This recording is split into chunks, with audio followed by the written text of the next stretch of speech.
Hey guys, welcome back to the Pulling Curls podcast. Today on episode 187, we are talking about the fear of something going wrong with you. We are talking about it during labor, but I think this episode might actually be helpful if you're just afraid of a medical event in general. Let's untangle it.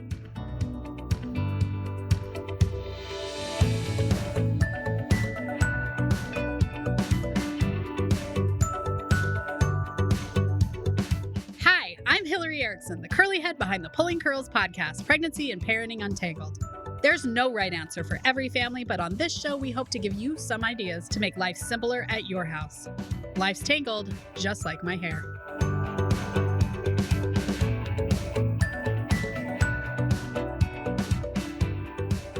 Today's guest I met on the Tickety Talk. She has been a labor and delivery nurse for 10 years. She has 4 kids of her own. I want to introduce today's guest, Tina from Mama Nurse Tina. Do you feel prepared for your delivery? In just 3 short hours, you can be prepared for the confident, collaborative delivery you want. You'll know what to expect and how to talk with your healthcare team, and there are no boring lessons in this class. I'll use humor, stories from my 20 years in the delivery room to engage both of you. I love how Alyssa told me that she found herself laughing at things that used to sound scary. Most of all, you guys are going to be on the same page from bump to bassinet. Join the online prenatal class for couples today. You can save 15% with coupon code UNTANGLED. You can find the link in the show notes. Hey, Tina, welcome to the Pulling Curls podcast. Hey, so excited. Yeah, it's so fun to be here with you, another fellow labor nurse. You have been a nurse, labor nurse for 10 years? Or a nurse for 10 years? Yeah, I have. I was I was emergency nurse. Before that. And now I'm a labor nurse. Okay, so it's like going from the basement to the 3rd floor, baby. It works. We have a lot of nurses who worked ER that I've worked with. I think probably because it's a similar intensity, maybe. It is similar intensity. I think it's a good place to like get a lot of skills too. You're like a jack of all trades, master of none. Right. And you're like, yes, I'm going to the top. Yeah. Quick reminder to everyone, labor and delivery is the ER for pregnant people. 100%. Now, obviously, if you're in the middle of a cardiac arrest, hopefully they don't bring you to labor and delivery. Please don't come. We don't love it. We'll do it. Sure, the ER would direct them to labor and delivery. Yeah, they prefer that. ER does not like delivering babies. No. And people that deliver babies don't like doing CPR. So no, none of these things we like to do. In a nutshell, just stay in your lane, okay? Yeah. But today we are talking about going out of our lane. Sort of. So I was actually just reading a study before I got on here that complications with labor were the number one fear of the pregnant women in the study. I believe it. Which I think is true. And I think a lot of people don't talk about it because they're like, well, there's nothing we can do about it. And as much as that sort of is true, there are things that happen in labor that really there isn't anything you can do about, which is probably one of the scarier parts of being in labor and delivery. But it's true. There's no roadmap. Tina and I are here to tell you that in labor and delivery, we think of all of those things, even when we're not talking about them. We overthink those things. Maybe we never want them to happen. And then if they do, we want to know what we're doing. Yeah, probably to the extreme. We overthink them because when people complain about like what hospitals do on social media, I'm like, but if you've ever been in a situation where you need all that stupid health history we get at the very beginning, that's why we get it. Right? Right? So we're in the know. Yeah. Yeah. So today I have a few things that we do in labor and delivery that hopefully will just give you guys some calming feelings about how we're prepared in case something goes wrong because we got you. Yeah. And I will say the last hospital I worked at was super prepared.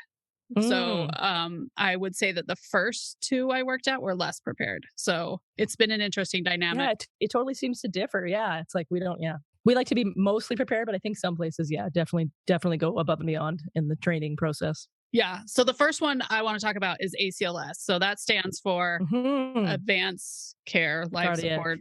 Oh, cardiac. Advanced Care, cardiac, advanced care. This is a labor and delivery nurse. Advanced something. If you ask me what APGAR stands for, I'm all over it. But ACLS. What is Advanced Care? It's activity and pulse. Don't ask me. Pulse. Respirations. Grimace, appearance and okay, so it stands for the things you check for. I don't even think about that. That's right. I only know because I just did a TikTok video on it. Okay. I know what I'm looking for in the moment of birth, but if you asked me what the letters were before my video, I probably couldn't tell you. But advanced cardiac life support? Probably. care. I think It so. makes more sense because really ACLS is all about the heart. Because if the heart 100%. stops, the rest of the body is just like, all right, I'm out. Everyone else I'm out. clocks out. Yeah, peace. Yeah. So when I first took it back in 2001, I was with the EMTs and the ER nurses, and we looked real dumb. All the labor nurses looked real dumb because I remember being like, I'm so sorry, but I don't know what that word means consistently. And they'd all just like silence and stare at us. Like, what is epinephrine? What is that medication? Yeah, they were all like a STEMI. And I was like, which is Pardon? the thing that's a heart attack, basically. But again, in labor and delivery, we're like, well, that EKG has great variability. And we don't do that. Yeah, we don't do that. And see, like in labor and delivery, because I was an emerge nurse and did a lot of this stuff, everybody that has to do an ECG comes to me and is like, what is this? Is this good? No, it just prints out on the report. Right. I'm like, it looks good. But again, analyzing that is above my pay grade. So please take it to the person in charge. But it looks good. But even the OBs wouldn't read an ECG. I mean, we all are like, okay, there's the first wave, the bigger middle one, and then a last one. Congratulations. A B C D P Q R S T. Oh, got it. Yeah. So yeah, and the OBs will be like, do you want an ECG? Oh, well, like, yeah, I guess. Yeah, that's a great idea. Yeah, sure. Yeah. Again, this isn't stuff that we think about all the time. We do like monitor ECG especially when you're in a C-section or with certain meds that we put you on. But we, again, know exactly what a normal thing looks like. And then when it's not normal, we're like pushing down the leads to make sure that it's not the leads, because usually that's Is that artifact? Tell me that's artifact. Yeah. So the first time, again, those meds, we don't want to put those people on those meds because we don't like those meds. Absolutely not. Yeah. So the first time we took it, nobody knew. And then I was like, well, would we actually shock a pregnant woman again in 2001? And everyone was like, I don't know. Like all the instructors were like, I'm definitely not going to tell you to shock a pregnant woman. Right. No one wants to think about that. Yeah. So at my new hospital, our educators are one of the training team for OB ACLS, which means it's just ACLS for obstetrical patients. Oh, that would be so good. Yeah. It's pretty interesting. It's starting to roll out. They were like A1 bigwigs. So in there, they tell us that, of course, you're going to shock her because if the mom is dead, there's literally no way the baby's going to survive. Right. That's correct. Yeah. But in your mind, you're like, wouldn't that shock go through the water? Am I going to kill the baby? Well, it doesn't matter because currently everyone in front of you is dead. Right. That's true story. You're like the sweeper van, like, get it. Yeah. And they just, we go through all the things like how to know when you need to like just get the baby out in the room, because mom supporting herself and the baby is not the way to get mom back. We need to get the baby out in order to help both of them. Right. Agreed. And that's kind of a life over limb thing, right? Like, I mean, if the shock goes to the baby, like, is that worse or better than the baby not being here? Right. Right. And they say that it actually we don't do ACLS. Yeah. And it looks like it's like 50-50 when I talk to nurses. But we had to do it. And I wonder also if it's a West Coast thing versus an East Coast, and you're in Canada. So I've worked California and Arizona, both places. It was required by our malpractice insurance on the unit. So they said, I don't know. So then I hear people on the East Coast are like, why would you take that? So interesting. I did travel nursing, but as an emerge nurse, and like the mandatory thing was PALS, so pediatric advanced life support. So interesting that each area has their own like thing that they have to be, responsible for. Yeah. Yeah. But we don't do it like as a whole. But I love the idea of like an OB ACLS.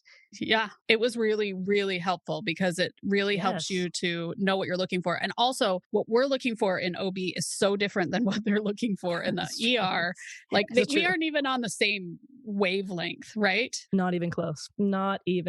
And I wonder too, like, I must think that like emergency needs you to do ACLS more often because like adult morbidity is so much more common in emergency. Whereas for us, like adult morbidity is so low that when it happens, it's like, what is happening? Like you're almost out of body. Like, what is happening? Right. And I should say that as a labor nurse, like doing resuscitations on a baby becomes very routine. Yeah. Like you're like, I'm just doing compressions, but I'm also making a phone call. Whereas I would not be making a phone call if I was doing compressions on a mom. Totally. Also, it's easier to do compressions. And like at our site, we certify like for babies, like the stuff that we do for babies way, way more often than we do for ACLS. Because We it is do like, used so much more right? often. Thank goodness. Yeah, Thank right. goodness. And like, right. Well, and also not thank goodness. Those babies, like, don't come out flat, babies. Don't do that to us. Don't do that.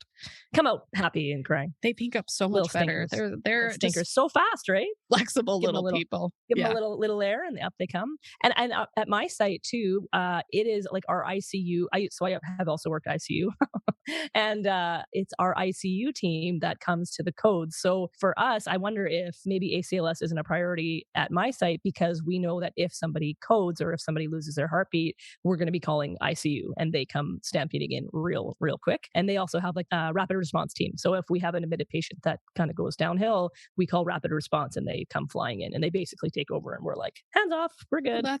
that's funny. We have a Yeah. ICU that comes. Yeah. And then they stare at us like, do you need an alcohol Oh, wipe? God. No, they come in the room and we all just like step back. We're like, we're good. I know. We kept them here for this long. I'm like, Yeah, I will and now take it's you. care of the fundus and the uterus. You are going to take care of Totally. everything else. So, and that is one of Totally. the I'm gonna get her beauties. some apple juice, okay? Yeah. I'm going to ready her nipples for when we need to latch this Yes. baby on. How about some perineal massage? Do you need that? Is that gonna help in this moment? Cardiac, perineal. Yes, It's all the yes. same. It's PCLS, perineal cardiac life support. That's the doula's job. Dang it, not ours. Ooh, yeah. So, We don't do it. do you guys do the other thing I thought of was we do mock codes. We're supposed to do like 4 a year. Do you guys do those? Yeah. Yeah, we do. But you know what? Our MOP codes are not really around like CPR. They're more like specialized skills of things that can go wrong with mom. Like we do, like we'll do a shoulder dystocia code, or we'll do like a malignant hyperthermia code, because no one wants to No. see that happen. That would be a frightening thing. So yeah, so those are the sort of things that we do, but I don't feel like we do them often enough. I think that in nursing education, I think this is something that has to get a bit better because it's that muscle memory, right? Like it's not just Mhm. knowing what's going to happen and knowing what you should do, but like that muscle memory of knowing what to do and being confident. Like you and I could probably put in an IV or like check a cervix, like blindfolded, and because it's that muscle memory, like you're confident because you do it all the time. But then if somebody crashes, like a mom crashes, or like let's say malignant hyperthermia. So this is when a mom can react to anesthetic and can have this sudden awful reaction of this really high temp and like really high heart rate. But you have to give certain meds really quickly and do things in a quick process. But my muscle memory wouldn't be there No. for a code like malignant hypothermia. I'd be like, where do I even get that blue medication? I don't even know, right? Like you have to give special meds. So I think that they need to be done more often for sure, because you need that muscle memory. Like you need to know what to do quickly with your hands as well as your head, right? Like it's not just in your head. Yeah. 2 thoughts on that. First one is this is one of the beauties of giving birth in the hospital because a lot of people are like, well, if you're in a birth center or at home, you can easily transfer to the hospital. In the hospital, time is money, baby. we have so much support. Like you have no idea. And also when they call a code in labor and delivery, the entire world comes because everyone pictures their mom. Everyone pictures their sister that just had a baby. Everyone pictures that baby that desperately needs a mom or that dad who's just holding. Like there's so much emotion involved in an OB actual emergency that there's just, it's totally relatable, right? yeah. Whereas in a birth center, you're still going to be waiting for the ambulance and then loading into the ambulance and then coming to the hospital and us looking at you. It's just, it's a different, I'm not saying you shouldn't give birth at a birth center. I mean, maybe I am, but I just think people don't understand how much support, I have this ICU nurse that has done it since she was born. It's fast. I don't know. They're so good at at running all these different things that it's amazing. Right? I don't think people realize how diversified nurses it's are. Muscle memory, right? Yeah. When in COVID, when they were like, so we're going to float you guys to ICU. I was like, no, you're not. Oh my God. This body doesn't go to ICU. You don't want me there. Yeah. You don't want me there. As much as we don't want you here. That's they would never come to labor and delivery to deliver a baby. Yeah. And like our nurses, when they floated to ICU, were very like, it was very much like you would mix a medication. Like you weren't. I don't even want to do that. Because again, like I've worked ICU, it's like a whole different ballgame up there. Like those nurses are a different type of nurse. Like you walk in, like the lines are perfect and the patient is like, just looks beautiful. And they are able to take so much care and pride in their work. And I feel like it's just a different ballgame of nursing. It's Yeah. wild. But the beauty is I can call ICU nurse Jamie in Yeah. and she immediately reacts like an ICU nurse and I react like a labor nurse. And Beautiful. together we 100% have got your back. Right. Totally. So I think the other good thing about labor and delivery is that we go over, the scenarios that happen frequently that probably other people would think of as an emergency enough that I, don't think of them as an emergency anymore, like postpartum hemorrhage, right? Yes.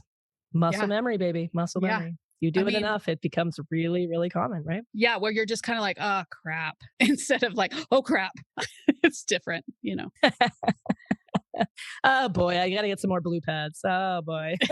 Right. Oh, bring in the Yeah, I only scale. freak out if it's like, yeah, if I'm right, like, oh boy, I'm like checking their tummy and like a uterus shaped clot comes out. You're like, Yeah. oh, that's gonna be. I'm gonna need some extra help here. Yeah. But Now I that's the need a thing, like doctor. when you ask for help, right? When you ask for help, I find that the team dynamic in labor and delivery is incredible. Like in Emerge, it wasn't always that way. Like you'd pull a call bell and you would wait and wait. You're like, could I get some help in here? But I Can't- find like labor and delivery, you call, you're like, I need help, and people just come flooding in. It's awesome. Yes. And I think that scares a lot of patients because we'll be like, hey, can I, they'll see a heart rate going down and they'll just filter into the room and everyone's like, why are there so many nurses here? And that's the beauty of the team because we don't know if that heart rate's going to come back up. We don't know what else is necessary. And we know that if we were Hillary in that room, we would want all the extra hands. Right. Right. I love the extra hands. You know what? And that's a skill, I think. And when I first started, I was almost like afraid to ask for help or to ask for help too soon. It's like you want to be this great nurse and you don't want to be the person to call and then they're like, it's fine. Like sort of like when you first start and you're like, they're fully dilated and they're like, they're two. What are you talking? You don't want to be that person. But now I'm just like, you know what? More hands is just better. Like just come. And if it's nothing, then you can just go. It's fine. Right. Yeah. But so good. Everyone just comes, right?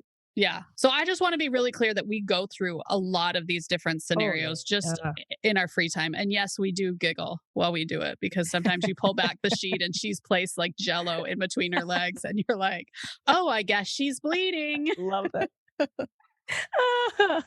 I'm going to assess the scene. Looks like there's some bleeding. Are there any down wires, right? Like BLS? Yeah.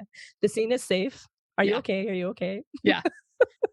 But all good things to do. There is always a chance that the cord falls out, right? And we practice man. getting on the bed Oh, with a man. mannequin, riding to the back with them with our hand up the mannequin's hoo-ha, right? We do all of those not things. what you want to feel. Not what you want to feel when you put your hand in a cervix. Right. But I will Number say one. as the new nurse who felt it, I was like, we've done this before, right? Right?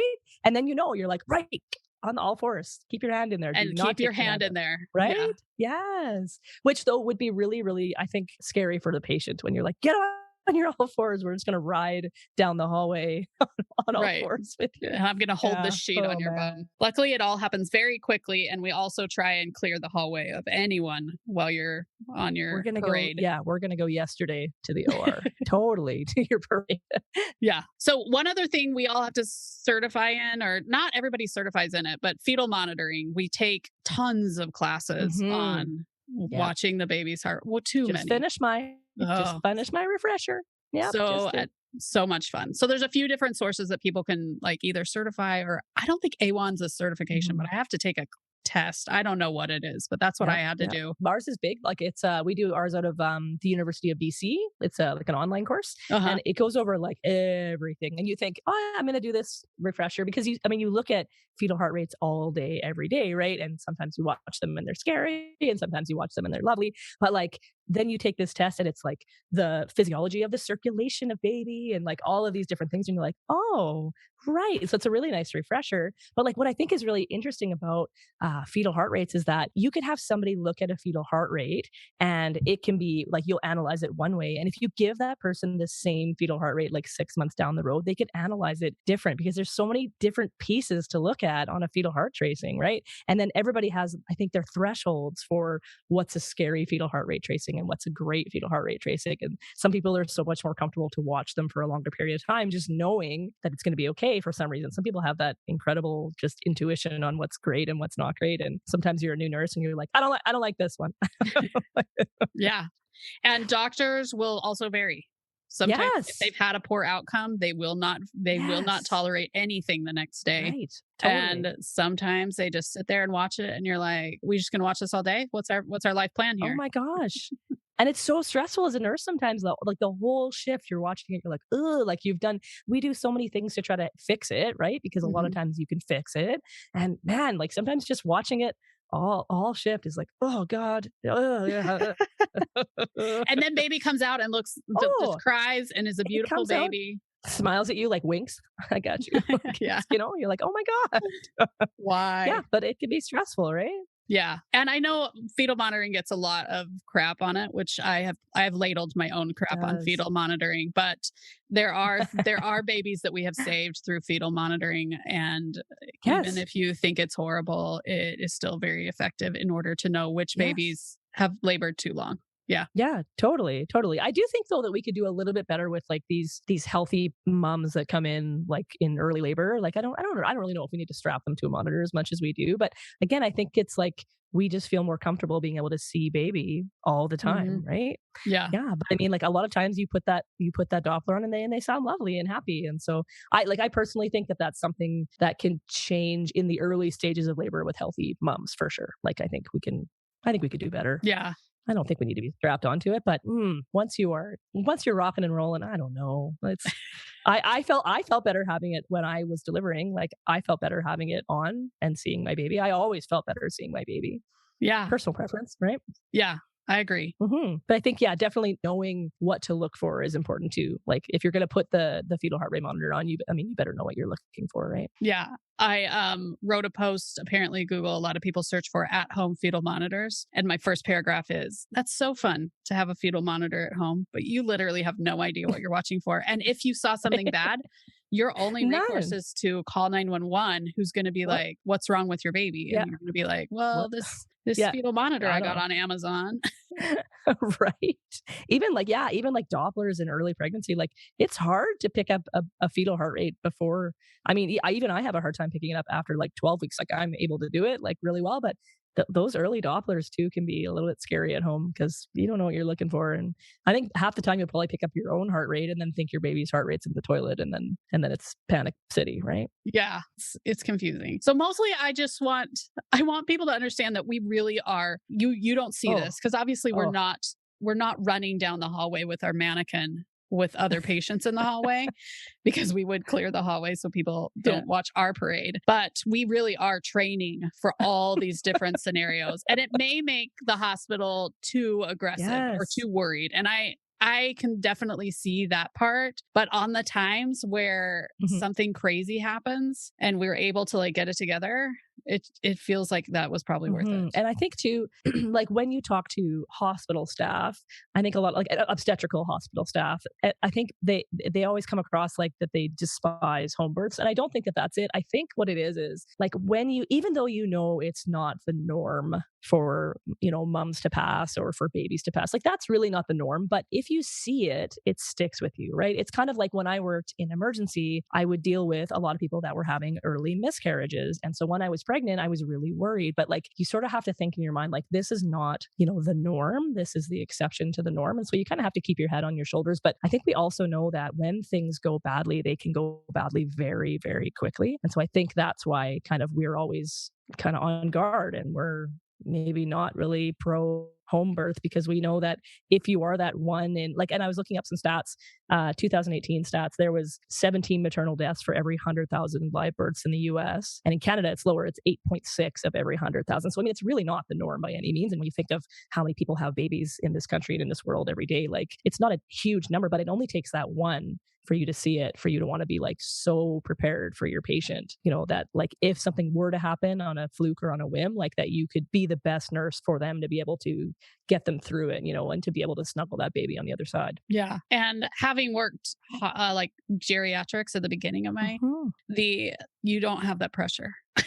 Like, Totally not. you're afraid of a fall, you're afraid of Mhm. them like needing Haldol or something like Yeah. that, but you're not as afraid of something could go wrong at any minute and it would like it's a huge life impact Yeah, totally. And I mean, it's sad, but I think it's this mom has, the rest of her life in front of her, and like the maternal deaths that we've had in our hospital, like they happen so seldomly, but when they happen, it just rocks the whole unit. And usually, like you hear about, like I think there's like 4 major hospitals in our city, and like 3 of them do deliveries. And even when a maternal death happens at another site, you can feel it in your own unit. It's like nobody wants it to happen, and usually each unit will send each other flowers because we're thinking of them, right? Like, because we know that that's hard on a nurse, but it's hard on that family. It's just awful. And so, yeah, I think being as prepared as you possibly can be.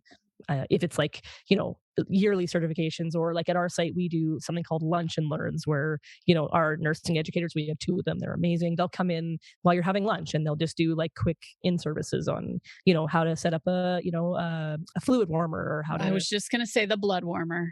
Blood warmer, or like how to make sure your pressure bag's attached properly so you don't smash yourself in the face, like, stuff like that, where you can sort of just have these like quick moments that you can practice, quick moments that you can like refresh your brain, just be like, oh yeah, if this happens, this is the next thing, this is the next thing, because we just want to be there, right? Like no one wants to see any patient pass away, but like somebody who's young with a brand new life to take part in it's just awful. Yeah. So hopefully that gave you guys some idea of what we're doing in the hospital to prevent this, that it's not just like something we shove to, because I really think when you're pregnant, you do have to just shove it to the back of your, because there's nothing you can do about it in general. I mean, you can take your blood pressure meds if you have high blood pressure. Yep. You can go to your prenatal visits. That's so important. Yep. But a lot of it, you just can't. There's nothing you can do about. It's a dice roll, right? It's a dice roll. And I think people forget that, right? Like it's, there's a lot of stuff that coming up, like, let's not medicalize birth. It's not a condition and that sort of thing. But like, it's something that is happening in your body that can drastically affect the rest of your life, So, I mean, hopefully, and 99% of the time it's affecting your life in a great positive way, but we have to be aware that, things can happen. And if they do, we need to be on it. Yeah. And your hospital team really is. So hopefully that helps you guys feel like we take this all very seriously, possibly too serious. But if you're the one that needs to have it taken seriously, you're glad we took it so serious. Totally. Except for that mannequin. That mannequin's scary. I have opened the door to that mannequin, forgetting it's in there. That mannequin. Can't they make it look like more pleasant and less robotic looking? We have ones in our hospital that blink and talk to us. Do you have those? Those are the ones. Yes, those are the ones. And they store it in a room in our antepartum unit, and I forget about it, and I'll walk in and it's dark and it's like right in the front.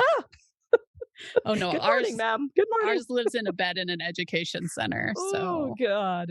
That's but the whole time it's talking, we are all laughing. Like oh man, I love it because the person that's running it gets to connect to the speaker. Yeah, like hello, good morning. I don't feel so good. Yeah, and then they're like, oh, hold on. I have to set the monitors. Hold on, and then beep, the monitor goes, oh, okay. I guess we're doing this now. Yeah. Oh, awesome. I'm so pleased I could be here today. Yeah. Thanks for coming on, Tina. Oh, awesome. Anyway, mamas, we got you. Yeah. Where can people find you? They can find me on TikTok. I am mama_nurse, MAMMA_nurse. And I just started a little baby YouTube channel. I'm trying to, follow in Hillary's amazing footsteps, but I just started a baby YouTube channel, and that is Mama Nurse Tina. Yeah. And she has great content, lots of information. So definitely give her a follow and watch her over on the Tickety Talk. And probably by the time this airs, you will be a huge YouTube star. With one can only hope. So many subscribers. All right. We'll chat with you later. Right. Oh, thanks. Thanks for having me. I hope you guys enjoyed that episode. I sort of worried that you guys would be like, wow, stuff goes wrong frequently. But you have to remember that stuff does not go wrong all that frequently. But when it does, it sticks with us. And nurses, it's imprinted on our memory. So I just want you guys to know that we really are prepared for it. And if you're not pregnant, I want you to know how trained the hospital staff is for emergencies. I think we all worry that people won't be prepared for it because we as a patient are not prepared for it. But that is not true. The hospitals are really prepared for it. So hopefully that helps you guys out. Come join me in the online prenatal class for couples where we can help you feel more confident about what's going to happen in your labor. We also even talk about the interventions that labor and delivery nurses will do when we all run in that room. So you just kind of know what to expect because that does happen, somewhat frequently. Okay, stay tuned because next week we are talking about the girl bosses supporting each other on the internet. Although I don't call myself a girl boss. I hate that I just said that, but I just wonder why women don't support each other well enough. So stay tuned for that. And then the week after that, we're heading back to pregnancy and we are talking about the language of labor. So stay tuned. Thanks so much for joining us on today's episode. The Pulling Curls podcast grows when you share us on social media or leave a review. If you do, please tag us so that we can share and send you a virtual hug, which frankly is my favorite kind of hugging. Until next time, we hope you have a tangle-free day.